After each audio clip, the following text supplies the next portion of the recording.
আসসালামু আলাইকুম তোমাদের সবাইকে। আশা করি তোমরা সকলে ভালো আছো। তোমাদের সবাইকে স্বাগতম জানাচ্ছি। সর্বপ্রথম আজকে আমাদের এই সাজেশনের ভিডিওটি ওপেন করার জন্য। ইতিপূর্বে আমরা ভূগোল প্রথম পত্রের সাজেশনটা দিয়েছি। অনেকে বলছিল যে ভূগোল দ্বিতীয় পত্র সেই অনুযায়ী সাজেশনটা দেন। তো তার ধারাবাহিকতায় আজকে তোমাদের সামনে ভূগোল দ্বিতীয় পত্রের যে সাজেশনটা আছে সেই সাজেশনটা নিয়ে উপস্থিত হয়েছি, এবং আমরা ইতিপূর্বে সাজেশনে যেভাবে আলোচনা করেছি ঠিক একইভাবে এটা তো দেওয়ার চেষ্টা করব তোমাদের এমসিকিউ আকারে, এবং এমসিকিউর জন্য কীভাবে পড়বা এবং সৃজনশীলের জন্য বিশেষ করে কোন টপিকগুলো থেকে সবথেকে বেশি প্রশ্ন আসে সেগুলো আইডেন্টিফাই করে দেওয়ার চেষ্টা করব। তো তাহলে বেশি সময় নষ্ট না করি আমরা আমাদের যে আলোচনা সেটা শুরু করি। তো দেখো, সর্বপ্রথম আলোচনা শুরু করার পূর্বে কিছু কথা বলে রাখি যে আমরা এই যে ভূগোল প্রথম পত্র এবং দ্বিতীয় পত্রের মধ্যে কিন্তু একটু পার্থক্য আছে। তো এই বিষয়টা আমরা শেষে আলোচনা করব যে এই ভূগোল দ্বিতীয় পত্রে যে সৃজনশীল লিখব, এই সৃজনশীল লেখার প্রসেসটা কিন্তু প্রথম পত্রের চেয়ে একটু ভিন্নতা আসবে আর কি। এখানে কিছু বিষয় আছে যেগুলো একটু আমরা অন্য পাবো প্রথম পত্রের চেয়ে। তো আমরা এইগুলো শেষে আলোচনা করব যে কিভাবে আমরা এই যে ভূগোল দ্বিতীয় পত্রের এমসিকিউ এবং সিকিউ সহজে বেশি নাম্বার তুলতে পারবো, সেই সিক্রেটগুলো আমরা শেষে গিয়ে কথা বলবো সেইগুলো বিষয় নিয়ে। আপাতত জাস্ট আমরা এটা ধারণা দেওয়ার চেষ্টা করবো যে কোন কোন টপিকগুলো ইম্পর্টেন্ট, পরীক্ষায় কোথা থেকে সৃজনশীল বেশি আসে এবং এমসিকিউ কোন কোন জায়গা থেকে বেশি আসতে পারে তোমাদের সেগুলো ধারণা দেওয়ার চেষ্টা করবো। আর আমার এই কথাগুলো আমি যে বলবো সাজেশনটা দিব, এবং আমি ওভারঅল কিন্তু সবগুলো বিষয়ে কথা বলবো, শুধু যে টপিকগুলো দাগাই দিব এমনটা না, কিন্তু আমি সাজেশনটা এমনভাবে দিব যাতে তোমার পরীক্ষায় 100% তুমি কমন পাও। আমার কথাগুলো তুমি যদি শেষ পর্যন্ত ফলো করো, আমি যে প্রসেসটা বলবো এই প্রসেসটা মেনটেন করে তুমি যদি ভূগোলটা পড়তে পারো, তোমার অপশন তোমার খোঁজা লাগবে না। তুমি তোমার যদি এখানে 5টা উত্তর দেওয়া লাগে এখানে, মানে যে 7টা দেওয়া লাগে না, যেহেতু এখানে প্র্যাকটিক্যাল আছে, তোমার খোঁজা লাগবে না, তুমি যেটাই প্রশ্ন দেখবে সেটা উত্তর দিতে পারবা। তবে আমার কথাগুলো শেষ পর্যন্ত শুনো, তাহলে দেখবা যে তোমার এই বিষয়গুলো নিয়ে সমস্যা হবে না, তুমি পরীক্ষায় 100% উত্তর করে দিয়ে আসতে পারতেছো, তোমার A+ নিয়ে কোনো চিন্তা করা লাগবে না। তো কথাগুলো একটু শেষ পর্যন্ত শুনিও যে আমি কি বলি না বলি, কি প্রসেসে পড়তে বলি, এই বিষয়গুলো। তো দেখো, তাহলে আমরা শুরু করি। আর অবশ্যই শেষ পর্যন্ত কিন্তু দেখতে হবে। তোমরা যদি টেনে ভিডিওটা দেখো তাহলে কিন্তু বুঝবা না, কারণ আমি কিন্তু যে ভিডিওর মাঝে বিভিন্ন ধরনের কথা বা উপদেশ দিব সেগুলো কিন্তু শুনতে হবে। তো দেখো, প্রথম অধ্যায়টা তোমাদের যে শর্ট সিলেবাস আছে সেই শর্ট সিলেবাস অনুযায়ী তো সবগুলো অধ্যায় নাই, আবার যেগুলো আছে তার মধ্যে এই যে প্রথম অধ্যায় যেটা মানব ভূগোল, সেই অধ্যায়টা আছে। এবং তোমরা জানো কি না যে তোমাদের যে ভূগোল পাঠটা রয়েছে সেই ভূগোল পাঠটা কিন্তু 2টা অংশ আছে, প্রথম পত্র এবং দ্বিতীয় পত্র। তার মধ্যে যে প্রথম পত্রটা রয়েছে সেটা কিন্তু প্রাকৃতিক ভূগোলের অংশ, মানে সেখানে প্রাকৃতিক ভূগোলের বিভিন্ন বিষয়গুলো আলোচনা করে। আর দ্বিতীয় পত্রটা হলো মানব ভূগোল, অর্থাৎ এখানে মানব ভূগোলে যে বিভিন্ন ধরনের বিষয়গুলো রয়েছে, তোমরা যে প্রথম অধ্যায়টা কিন্তু এগুলো আছে সবগুলো বিস্তারিত। তো সেই বিষয়গুলো নিয়ে কিন্তু আমরা এই দ্বিতীয় যে পত্রটা আছে সেই পত্রে কিন্তু আলোচনা করা আছে, অর্থাৎ মানুষ সম্পর্কিত বিভিন্ন ধরনের বিষয়াবলী এখানে আমরা পাবো আর কি ভূগোল পাঠের মধ্যে, এই দ্বিতীয় অংশের মধ্যে। তো দেখো, তার মধ্যে প্রথম মধ্যে যেটা আছে সেখানে মানব ভূগোল একটা যে তোমাদের সামারি দিয়ে দিছে পুরো, যে মানব ভূগোলে কী বিষয়ে আলোচনা করা হয়, কী বিষয়ের মধ্যে অন্তর্ভুক্ত থাকে, শাখা প্রশাখাগুলো কী, ওভারঅল এই সকল বিষয়গুলো। তো এর মধ্যে তোমাদের যে প্রথম অধ্যায়ের মধ্যে মানব ভূগোলের যে বিভিন্ন ধরনের বিষয়বস্তু রয়েছে এগুলো একটু জানতে হবে। বিষয়বস্তু বলতে কীরকম, মানব ভূগোল যে বিভিন্ন ধরনের শাখা প্রশাখা, এখান থেকে প্রচুর পরিমাণে এমসিকিউ আসে, মানে এমসিকিউ প্রতি বছরই দেয় এখান থেকে, যে মানব ভূগোলের বিভিন্ন ধরনের যে শাখা প্রশাখাগুলো আছে, যে এই একটা বিষয় দিল যে মানুষ সম্পর্কিত আলোচনা কোথায় আলোচনা করা হয়, বা মানুষের বিভিন্ন ধরনের যে কার্যপ্রণালী দৈনন্দিন এগুলো বিষয়ে তোমার প্রশ্ন করে, যে একটা কোনো কথা বলে ওইটা মানে কোন শাখায় আলোচনা করা হয় ভূগোল পাঠের মধ্যে, বুঝতে পারছো? এরকমভাবে তোমার এই যে শাখা প্রশাখাগুলো আছে ভূগোল পাঠের, এগুলো কিন্তু একটু ভালোভাবে জানতে হবে। মানে এখান থেকে সবচেয়ে বেশি এমসিকিউ বেশি দেয়, সিকিউ খুব একটা দেয় না ভূগোল যে বিভিন্ন ধরনের শাখা প্রশাখাগুলো, তবে মাঝে মধ্যে দেয়, তবে খুব ওইরকম আহামরি আসে না। অনেক সময় যে উদ্দীপক আকারে কোনো একটা বিষয়কে ইঙ্গিত করে সেই বিষয়টা কোন শাখার মধ্যে অন্তর্ভুক্ত তোমাকে আইডেন্টিফাই করা লাগে, এভাবে সৃজনশীলে আসে, তবে খুব আসে না সৃজনশীলে। তবে সৃজনশীলে বেশিরভাগ সময় আসে এই যে নিচের অংশগুলো থেকে, তবে তোমাকে দুইভাবে পড়তে হবে, বলা যাবে না। আর এই যে মানব ভূগোল পাঠের প্রয়োজনীয়তা, এটা গ বা ঘতে দেয়, ঘতে বেশিরভাগ সময় দেয় মানব ভূগোল পাঠের প্রয়োজনীয়তা ব্যাখ্যা করো, এই বিষয়টা এটা একটু জানবা। এরপর হলো পৃথিবীর যে প্রধান রাজনৈতিক অঞ্চল, এই অঞ্চলগুলোর মধ্যে জাপান, যুক্তরাষ্ট্র সব থেকে বেশি ইম্পর্টেন্ট। এই দুইটা ভালোভাবে পড়বা, এই দুইটা থেকে সবচেয়ে বেশি প্রশ্ন আসে, যে মানে বিভিন্ন ধরনের রাজনৈতিক অঞ্চলগুলোর মধ্যে যুক্তরাষ্ট্র এবং জাপান, আর তার যুক্তরাজ্য ওইটাও ইম্পর্টেন্ট, তবে একটু কম, তবে সবচেয়ে বেশি হলো জাপান যুক্তরাষ্ট্র। আগে ভারত ছিল, ভারত থেকে প্রশ্ন আসতো অনেক বেশি, তবে এখন তো ভারত থেকে আর প্রশ্ন আশা করি আসবে না। তো জাপান এবং যুক্তরাষ্ট্র এই দুইটা একটু ভালো করে পড়বা, আর এই যুক্তরাজ্যটা একটু মোটামুটি গুরুত্ব দিবা। তো এখান থেকে কিন্তু প্রশ্ন তোমার মানে এই প্রথম অধ্যায় থেকে দিলে এই জায়গায় থেকে দেয়, এই যে রাজনৈতিক অঞ্চলগুলো আছে না, মহাদেশগুলো থেকে দেয় না, যে মহাদেশগুলো আছে সেগুলো থেকে প্রশ্ন দেয় না, তবে এই যে দেশ যে ইয়াগুলো আছে, দেশগুলো আছে, সেই দেশগুলো থেকে কিন্তু প্রশ্ন দেয়। তো এগুলো একটু ভালোভাবে মাথায় রাখার চেষ্টা করবা, বুঝছো। আর এখান থেকে কিন্তু এমসিকিউ আসে অনেক প্রচুর, সেজন্য এটা কিন্তু স্কিপ করার কোনো অপশন নেই। তারপর বাংলাদেশের যে প্রশাসনিক অঞ্চল, বাংলাদেশের প্রশাসনিক অঞ্চল থেকে সৃজনশীল খুব বেশি আসে না, সৃজনশীল একটু কমে আসে এখান থেকে, মানে নাই বললেই চলে। তবে এখান থেকে এমসিকিউ অনেক আসে। বাংলাদেশের প্রশাসনিক, বাংলাদেশের ভৌগোলিক অবস্থান কোথায়, কত ডিগ্রি উত্তর অক্ষাংশ, কত ডিগ্রি দক্ষিণ অক্ষাংশের মধ্যে রয়েছে, তারপর তোমার বাংলাদেশের আয়তন, বিভাগ, বিভিন্ন ধরনের আরও ইনফরমেশনগুলো আছে, মানে আমাদের বিভিন্ন ধরনের যে বাংলাদেশের সমুদ্র সীমার যে কতটুকু, রাজনৈতিক, অর্থনৈতিক কতটুকু, এই যে বিভিন্ন ধরনের তথ্যগুলো আছে না, এগুলো কিন্তু তোমার সবগুলো পড়া লাগবে। এগুলো কিন্তু সব এই যে প্রশাসনিক যে অঞ্চল আছে এটার মধ্যে কিন্তু অন্তর্ভুক্ত। তো এই বিষয়গুলো থেকে এমসিকিউ প্রচুর পরিমাণে আসে, মানে এখান থেকে তোমার যে আমি কিন্তু সাথে সাথে তোমাদের এমসিকিউ সিকিউ দুইটার কথা বলতেছি, শুধু যে সৃজনশীলের জন্য বলতেছি তা নয়, কিন্তু কথাগুলো ভালোভাবে শুনবা, দেখবা তোমার এমসিকিউ সিকিউ তুমি এগুলোর মধ্যে কমন পাইতেছো। তো এই জন্য বিষয়গুলো একটু ভালোভাবে মনোযোগ সহকারে মানে বোঝার ট্রাই করবা। তো দেখো যেটা বলতেছিলাম যে বাংলাদেশের প্রশাসনিক অঞ্চল এগুলো একটু ভালোভাবে পড়বা। তবে সৃজনশীলের জন্য সব থেকে বেশি গুরুত্ব দিবা প্রথমত এই যে জাপান এবং যুক্তরাজ্য, এই তিনটা দেশ, তবে দুইটা দেশ হলো বেশি, জাপান আর যুক্তরাষ্ট্র। এরপরে তুমি শাখা প্রশাখা যেগুলো আছে এগুলো একটু মোটামুটি দেখবা। আর এই যে মানব ভূগোল পাঠের প্রয়োজনীয়তা, এই প্রশ্নটা এইটা অনেকবার পরীক্ষায় আসছে। তো এই হলো প্রথম অধ্যায়ে, এবং এরপরে আমরা দ্বিতীয় অধ্যায়ের দিকে যাব। দ্বিতীয় অধ্যায়ের ক্ষেত্রে যে জায়গা থেকে ইম্পর্টেন্ট, আর প্রত্যেকটা অধ্যায় পড়ার কিন্তু একটা নিয়ম আছে, প্যাটার্ন আছে, এটা শেষে বলবো, প্রায় একই যদিও সবগুলোর প্রসেসটা, এই প্রসেসটা কিন্তু তোমাকে মেনটেন করতে হবে, এটা ক্লাসে শেষে বলবো আর কি, আপাতত সাজেশনটা নাও। তো এরপরে দেখো দ্বিতীয় অধ্যায় যেটা আছে সেটা হলো জনসংখ্যা, আমাদের জনসংখ্যা বিষয়ে বিভিন্ন ধরনের বিষয়গুলো। তো জনসংখ্যা বিষয়ের মধ্যে আমরা যদি দেখি তাহলে এখানে দেখতে পাবো যে ইম্পর্টেন্ট যেগুলো, প্রথমে হলো জনসংখ্যা জ্যামিতিক উপাদান, জনমিতিক উপাদান। জনমিতিক উপাদান বলতে কোনগুলোকে বোঝানো হয়, যে এই যে আমরা জনসংখ্যা, জন্মহার, মৃত্যুহার, তারপর হলো অভিবাসন, তারপর হলো বিভিন্ন ধরনের বিষয়গুলো আছে না, এগুলোর কিন্তু সূত্র আছে, গাণিতিক আছে। তো আমাদের সেই প্রসেসটা কিন্তু এগুলোর ক্ষেত্রে মেনটেন করা লাগে। তো আমরা যদি সেগুলো যদি মেনটেন না করি, সেই সূত্রগুলো যদি না করি, তাহলে কিন্তু আমাদের হবে না। এগুলো থেকে অনেক সময় এমসিকিউ আসতে দেখা গেছে, বুঝছো। তার মানে এটা কিন্তু তোমাদের এমসিকিউর জন্য তো ইম্পর্টেন্টই বটেই, এবং তার সাথে সাথে এখান থেকে সৃজনশীল যে আছে, সৃজনশীলের জন্য মোটামুটি ইম্পর্টেন্ট, খুব একটা না, মোটামুটি ইম্পর্টেন্ট। আলহামদুলিল্লাহ। তো দেখো এরপরে যেটা আছে সেটা হলো যে জনসংখ্যার অভিগমনের কারণ, ধরন ও প্রভাব, এইটা সবচেয়ে বেশি ইম্পর্টেন্ট এখানকার সৃজনশীলের জন্য। মানে এখানকার সৃজনশীলের জন্য দুই জায়গা থেকে সবচেয়ে বেশি প্রশ্ন আসে, সেটা হলো এই জনসংখ্যার অভিগমনের কারণ ও প্রভাব, তার মধ্যে একটা, মানে এখান থেকে তোমার যে অভিগমনের কারণগুলো বলে, অভিগমনের অভ্যন্তরীণ কারণ, অভিগমনের বাহ্যিক কারণ, কী কী কারণ থাকতে পারে, মানে আরও বিভিন্ন ধরনের বিষয়গুলো আছে না, তোমার বইয়ে কিন্তু এগুলো ভালোভাবে বিস্তারিতভাবে আছে, বুঝছো। তোমরা যদি তারপরও যে এগুলোর পর ক্লাস নেন বা এগুলো আমরা বুঝতেছি না, তোমরা ভূগোল পাঠের প্রথম পত্র হোক, দ্বিতীয় পত্র হোক, যেটাই হোক, তোমাদের যে কোনো যদি ক্লাস দরকার হয়, মানবিক যারা গ্রুপের আছো, বুঝতে পারছো, আর বাংলা, ইংরেজি, আইসিটি এই সাবজেক্টগুলো সহ মানবিকের যারা আছো, তোমাদের যে কোনো ক্লাস প্রয়োজন হলে তোমরা অবশ্যই আমাদের বলবা যে এই বিষয়ে ক্লাস লাগবে বা এটা বুঝতেছি না, এটা কীভাবে করা যায়, আমি অবশ্যই চেষ্টা করবো সেই ক্লাসগুলো প্রোভাইড করার। তো দেখো এটা যেটা বললাম যে জনসংখ্যার অভিগমনের কারণ, ধরন ও প্রভাব, এটা খুব ভালোভাবে পড়বা, এটা স্কিপ করবা না, এটা থেকে প্রশ্ন আসার পসিবিলিটি সব থেকে বেশি সৃজনশীল, বুঝতে পারছো। তার মানে প্রচুর ইম্পর্টেন্টটা কিন্তু অনেক অনেক ইম্পর্টেন্ট। তো এরপরে দেখো বাংলাদেশের জনসংখ্যা জনমিতিক যে বৈশিষ্ট্যগুলো, এই যে যেটা একটু আগে বললাম, জন্মহার, মৃত্যুহার, নারী পুরুষের অনুপাত, বৃদ্ধিহার, তারপর অভিগমন, এই বিষয়গুলো জানার চেষ্টা করবা। এগুলো থেকে প্রশ্ন আসে কিন্তু, অভিগমন কি, জন্মহার কি, মৃত্যুহার কি, মানে জ্ঞানমূলক অনুধাবন প্রশ্ন আসে, এমসিকিউতে আসে, সব জায়গায় আসে কিন্তু ইম্পর্টেন্ট। আরেকটা হলো যে জায়গা থেকে সৃজনশীল অনেক আসে, সেটা হলো জনমিতিক ট্রানজিশনাল মডেল ও বাংলাদেশ। এই যে জনমিতিক একটা ট্রানজিশনাল মডেল আছে, সেই মডেলটা কিন্তু আমাদের খুব ভালোভাবে জানতে হবে। এখানে একবার চিত্রসহ আমাদের এইটা ভালোভাবে পড়তে হবে, জনমিতিক ট্রানজিশনাল যে মডেলটা রয়েছে, বুঝতে পারছো।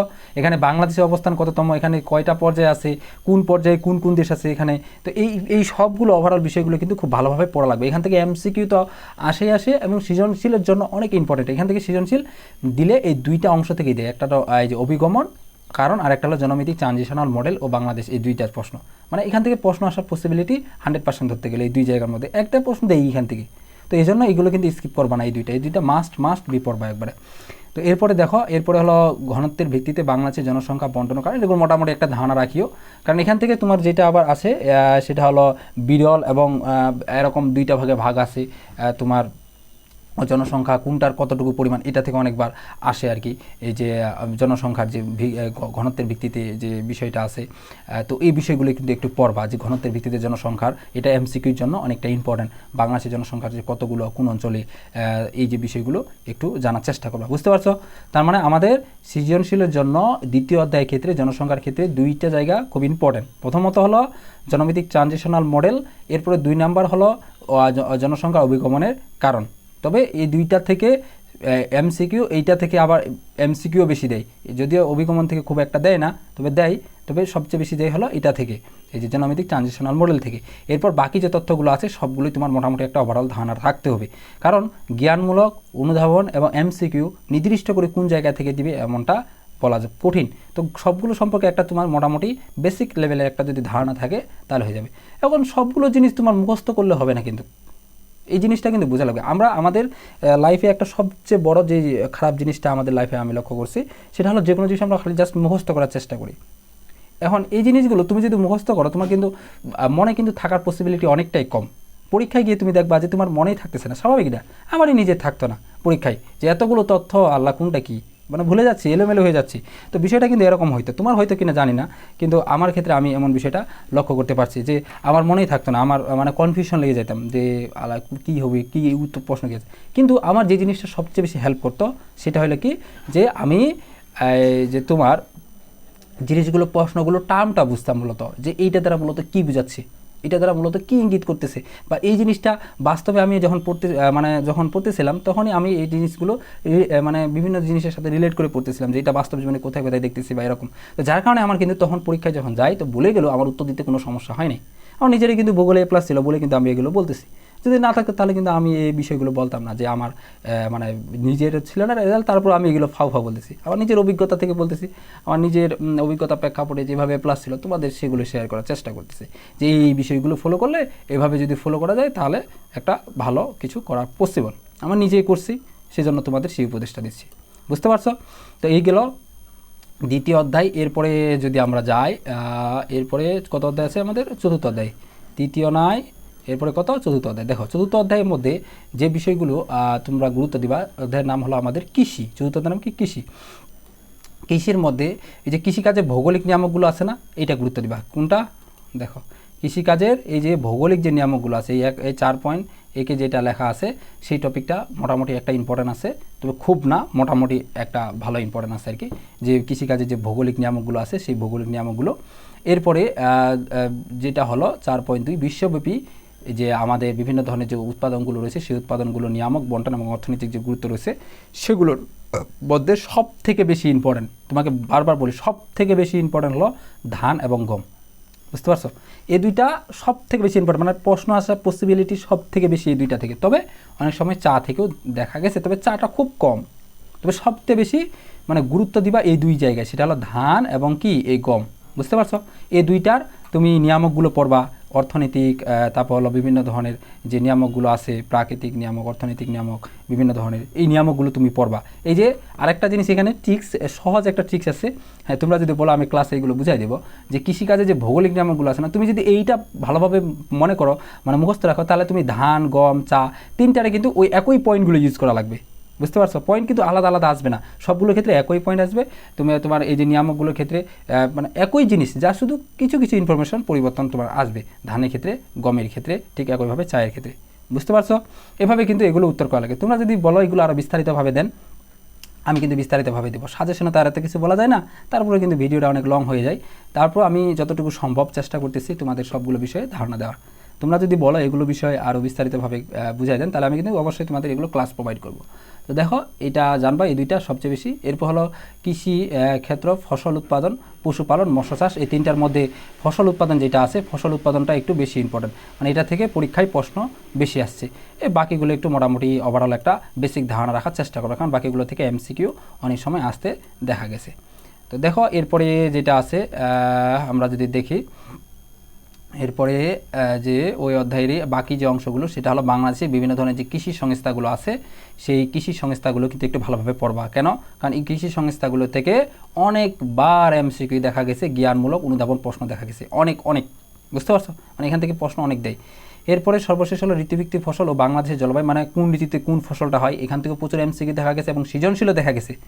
বুঝতে পারছো? তার মানে কিন্তু এটা ফেলে দেওয়ার মতো না, যে ঋতুভিত্তিক বিভিন্ন ধরনের ফসলগুলো, সেই ফসলগুলো বাংলাদেশে যে আছে সেই ফসলগুলোর নাম কোনটা কোন ঋতুতে হয়, রবি শস্য কোনটা, তারপর অন্যান্য যে শস্যগুলো আছে সেগুলো কোনটা কোন সময় হয়, এই বিষয়গুলো কিন্তু একটু সময়গুলো ফসলগুলোর নাম খুব ভালোভাবে জানবা। বুঝতে পারছো? এগুলো পরীক্ষায় কিন্তু অনেক প্রশ্ন আসছে এগুলো থেকে, তো এটা কিন্তু স্কিপ করবা না, এগুলো থেকে এমসিকিউ সিকিউ উভয় জায়গা থেকে প্রশ্ন আসে। তার মানে আমাদের এই অধ্যায় থেকে দুই জায়গা থেকে প্রশ্ন বেশি আসে। এক নাম্বার হলো খাদ্যশস্যগুলো, যেগুলো এগুলো ধান এবং গম, আর একটা হলো ঋতুভিত্তিক যে ফসল, এই ফসল, এই দুই জায়গা থেকে সৃজনশীল সব থেকে বেশি আসা দেখা যায়। আর বাকি যে জায়গাগুলো আছে সবগুলো মোটামুটি তোমাদের বলছি এমসিকিউর জন্য একটা ধারণা রাখবা, তবে যেগুলো ইম্পর্টেন্ট সেগুলো একটু বেশি গুরুত্ব দেওয়ার চেষ্টা করবা। এরপরে আমরা যদি যাই পরবর্তী যে অংশ, সেই অংশ হলো যে খনিজ ও শক্তি সম্পদ পঞ্চম অধ্যায়। সেখানকার মধ্যে যে তিনটা জিনিস সব থেকে বেশি গুরুত্ব দিবা, তার মধ্যে যে খনিজ সম্পদের মধ্যে সেটা হলো খনিজ তেল, তারপর হলো কয়লা এবং প্রাকৃতিক গ্যাস। এই তিনটা জিনিস সব থেকে বেশি ইম্পর্টেন্ট সৃজনশীলের জন্য। বুঝতে পারছো? এই তিনটা জিনিস স্কিপ করবাই না একবারে, এই খনিজ তেল, কয়লা এবং প্রাকৃতিক গ্যাস। তো খনিজ শক্তি সম্পদের অধ্যায়ের মধ্যে মোটামুটি জানবা যে খনিজ কী, শক্তি সম্পদ কী, এগুলো থেকে এমসিকিউ জ্ঞান অনুধাবন অনেক আসে। তবে বিশ্বের ফনাজ খনিজ দ্রব্যের মধ্যে লোহ আকরিক আছে না, এইটা একটু ইম্পর্টেন্ট, ভালো ইম্পর্টেন্ট লোহ আকরিক, এইটা একটু ভালোভাবে জানবা, এটা অনেকবার সৃজনশীল আসছে। তবে প্রধান প্রধান যে শক্তি সম্পদগুলো আছে সেই শক্তি সম্পদগুলো খনিজ তেল, কয়লা, প্রাকৃতিক গ্যাস আছে না, এগুলো দিবা। প্রধান প্রধান খনিজ শক্তি সম্পদ যেগুলো আছে, খনিজ শক্তি সম্পদের মধ্যে খনিজ তেল, কয়লা, প্রাকৃতিক গ্যাস, এই তিনটা সব থেকে বেশি গুরুত্ব দিবা। বুঝতে পারছো? আর তোমার অন্যান্য দেশে ভারতের কথা যদি বলে, ভারতেরটা এখন আসার পসিবিলিটি সবথেকে কম। তুমি দুইটা জিনিস জানবা, বিশ্বের প্রধান শক্তি সম্পদগুলা, এগুলো মোটামুটি একটা ধারণা রাখবা। এগুলোর মধ্যে বাংলাদেশের খনিজ শক্তি সম্পদ, এগুলোর মধ্যে তুমি মিল করা বা রিলেট করার চেষ্টা করবা। এই তিনটা মানে সবগুলোরই মোটামুটি ধারণা রাখার চেষ্টা করবা, মানে এই তিনটা সবথেকে বেশি ইম্পর্টেন্ট। তার মানে বাকিগুলো যে ইম্পর্টেন্ট এরকমটা না, এরকমটা বলি নাই, মানে এই তিনটা থেকে সব থেকে বেশি পরীক্ষায় প্রশ্ন আসে। এখন বাকিগুলো থেকে আসতে পারে, তারা দিয়েও দিতে পারে, বলা যাবে না। তবে এই তিনটা বেশি প্রশ্ন আসা গেছে বিগত সাল থেকে, তার মানে এই তিনটা তোমাকে একটু বেশি গুরুত্ব দিয়ে পড়া লাগবে। বুঝতে পারছো? আর বাকিগুলো মোটামুটি একটা ওভারঅল ধারণা রাখলে হয়ে যাবে। বাংলাদেশ এবং ভারতের খনিজ ও শক্তি সম্পদের উত্তোলন, ব্যবহার ও সংরক্ষণ, এই বিষয়গুলো মোটামুটি ধারণা রাখবা। আর সর্বশেষ এই প্রশ্নটা ইম্পর্টেন্ট অনেকবার আসছে পরীক্ষায়, পরিবেশ সংরক্ষণ ও খনিজ আহরণ, এইটা একটু ধারণা রাখার চেষ্টা করবা। এই প্রশ্নটা অনেকবার সৃজনশীলে দেখা গেছে যে পরিবেশ সংরক্ষণ ও খনিজ আহরণে এটা কী প্রভাব ফেলতেছে, কীরকম প্রভাব ফেলতেছে, এই বিষয়গুলো একটু ধারণা রাখার চেষ্টা করবা। বুঝতে পারছো? আর বাকি যে ওভারঅল অন্যান্য বিষয়গুলো আছে সেগুলো একটা মোটামুটি বেসিক তথ্য ধারণা রাখলে তুমি জ্ঞান অনুধাবন এমসিকিউর জন্য তোমার হয়ে যাবে। তো দেখো এরপরে হলো শিল্প। প্রথমে হলো শিল্প গড়ে ওঠার যে নিয়ামকগুলো, এই নিয়ামকগুলো ভালোভাবে মনে রাখবে, কারণ এগুলো সৃজনশীল অনেকবার আসছে। তারপর হলো বিশ্বের প্রধান প্রধান যে শিল্প উৎপাদন বন্টন, এগুলোর মধ্যে লৌহ ইস্পাত এবং বয়ন শিল্প, এই দুইটা বেশি ইম্পর্টেন্ট। এই দুইটা একটু ভালোভাবে মাথায় রাখার চেষ্টা করবা, কারণ এই দুইটা থেকে অনেকবার সৃজনশীল প্রশ্ন আসতে দেখা গেছে।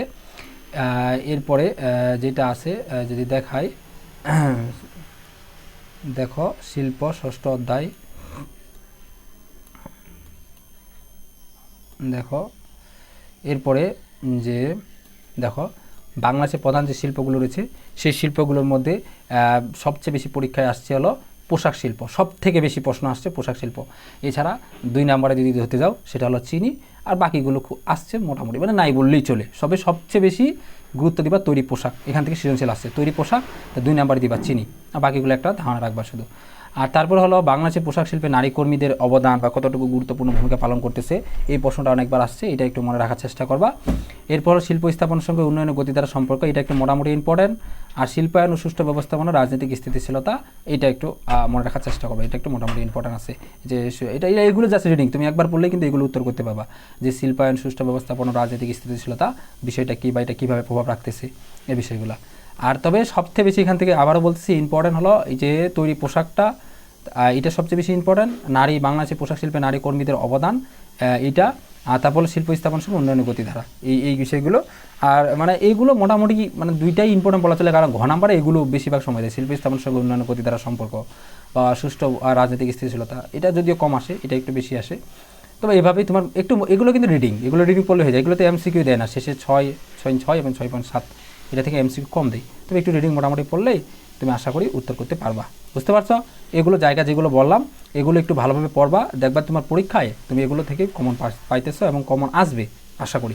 আমার যে অভিজ্ঞতা সেই অভিজ্ঞতা থেকে তোমাদের সাথে শেয়ার করার চেষ্টা করলাম।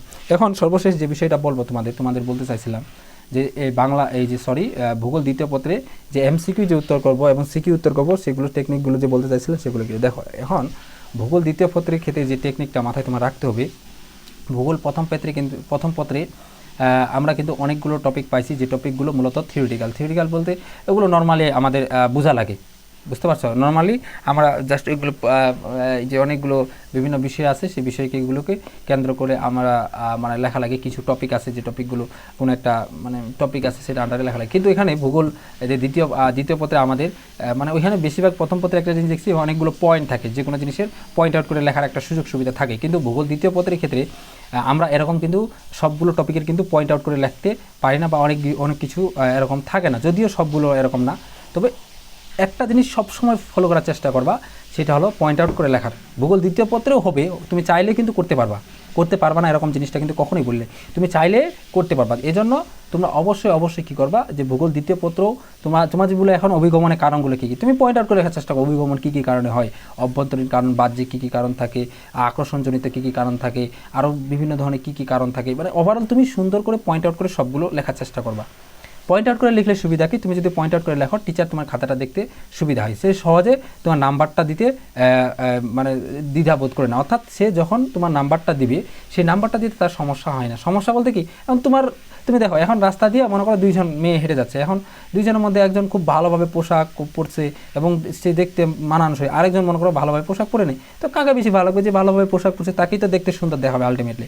তো ঠিক তেমনিভাবে খাতাতেও তোমাকে একই কাজ করতে হবে, তোমার খাতাটা সুন্দর করতে হবে। তুমি যদি পয়েন্ট আউট করে সুন্দরভাবে লিখতে পারো তো টিচারের কাছে তোমার ভালো প্রশংসনীয় হবা, টিচার তোমার নাম্বার বেশি দেবে, স্বাভাবিক, বুঝতে পারছো। তো এভাবে চেষ্টা করবা এগুলো। আর কিছু ইনফরমেশন দেওয়ার, শুধু যা সৃজনশীল মানে যে শুধু যে কোনো হাবিজাবি লিখবা এরকমটা না, ভালো কিছু ইনফরমেশন দেওয়ার চেষ্টা করবা, দেখবা যে আলটিমেটলি তোমার নাম্বারটা ভালো আসতেছে, বুঝতে পারছো। এরপরে আরেকটা বিষয় সৃজনশীলের ক্ষেত্রে যে জিনিসটা ফলো করবা সেগুলো হলো এই যে তোমরা জ্ঞানমূলকটা আগে সর্বপ্রথম উত্তর দেওয়ার চেষ্টা করবা। অনেকে জ্ঞানমূলক উত্তর দেয় না, তো জ্ঞানমূলক উত্তর না দিয়ে এমনিতে ব্যাখ্যা করা শুরু করি। জ্ঞানটা ভালোভাবে উত্তর করবা, বাকি যে অংশগুলো আছে সেগুলো সুন্দরভাবে ধারাবাহিকভাবে আলোচনা করে দিবা, বুঝতে পারছো। আর অবশ্যই পয়েন্ট আউট করে লেখার চেষ্টা করবা, পয়েন্ট আউট করে লিখলে নাম্বারটা বেশি পাওয়া যায়। আর যতটুকু সম্ভব বিভিন্ন ধরনের উদাহরণের মাধ্যমে দেখানোর ট্রাই করবা, বিভিন্ন উদাহরণ দিবা। যে ভূগোল দ্বিতীয় পত্রে কিন্তু অনেক উদাহরণ দেওয়া যায়, এই যে উদাহরণের মাধ্যমে সেই বিষয়গুলো দেখানোর ট্রাই করবা। আর চিত্র দেওয়া পসিবল হলে অবশ্যই চিত্র দেবা, বুঝতে পারছো। আর এমসিকিউর ক্ষেত্রে মোটামুটি একটা বেসিক ধারণা রাখবা, তাহলে আশা করি তোমার প্রিপারেশন হয়ে যাবে। আর একটা প্রিপারেশন ফুলফিল করার ক্ষেত্রে যে জিনিসটা করবা, প্রথমত আগের মতো অধ্যায়গুলোর মতো আমি একটা কথা সবসময় এটা বলি, প্রথমতই তুমি আগে তোমার যে বইটা আছে, যে টেক্সট বইটা পড়ছো, নতুন কোনো বই পড়ার দরকার নেই, আগে যেটা পড়ছিলে সেটাই আগে সম্পূর্ণ বইটা রিভিশন দাও। কি বলছি, সম্পূর্ণ যে বইটা আছে সে বইটা আগে সুন্দর করে রিভিশন দাও।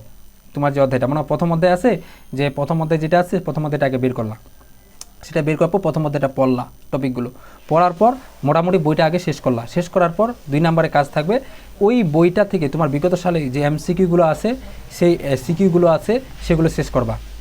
3 নম্বরে গিয়ে কী করবা, ওই অধ্যায়ের তোমার বিভিন্ন ধরনের স্বনামধন্য স্কুল এবং কলেজ যেগুলো প্রশ্নগুলো আছে সেগুলো শেষ করবা। 4 নম্বরে গিয়ে বাকি যে এক্সট্রা প্রশ্নগুলো আছে সেগুলো শেষ করবা। তুমি যদি সবগুলো একসাথে শেষ করতে পারো সবচেয়ে বেস্ট হয়। তুমি যদি মনে করো যে আমি প্রথম অধ্যায় পড়বো, এখান থেকে যতগুলো এমসিকিউ আছে গাইড বই সবগুলো শেষ করবো, কতগুলো সৃজনশীল আছে সবগুলো শেষ করবো, তো এভাবে পড়তে পারো ভাই, আমি গ্যারেন্টি দিয়ে বলবো তোমার A+ কেউ ঠেকাইতে পারবে না, বুঝতে পারছো। তুমি যদি এই প্রসেসগুলো যদি মেনটেন করো, যা শুধু আবার গাইড পড়লে হবে না, আবার শুধু বই পড়লে হবে না, বই পড়তে হবে সর্বপ্রথম, 2 নম্বরে গিয়ে গাইডের যে প্রসেসটা বললাম এটা মেনটেন করতে হবে। তুমি যদি এই দুইটা মেনটেন করতে পারো, মেনটেন করে তারপরে ভালোভাবে যদি পড়ো, খালি যদি পড়ে আবার বলতে কি শুধু পড়লা কিন্তু মানে কী বলতেছে না বলছে বুঝলা না, এরকম কিন্তু না, ভালোভাবে বুঝে শুনে পড়তে হবে। তোমার এমসিকিউ মনে ক নাম্বার উত্তর হলো, বাকি 3টা হলো না, কেন হলো না, কী কারণে হলো না, কেন হলো, এভাবে বুঝে পড়তে হবে।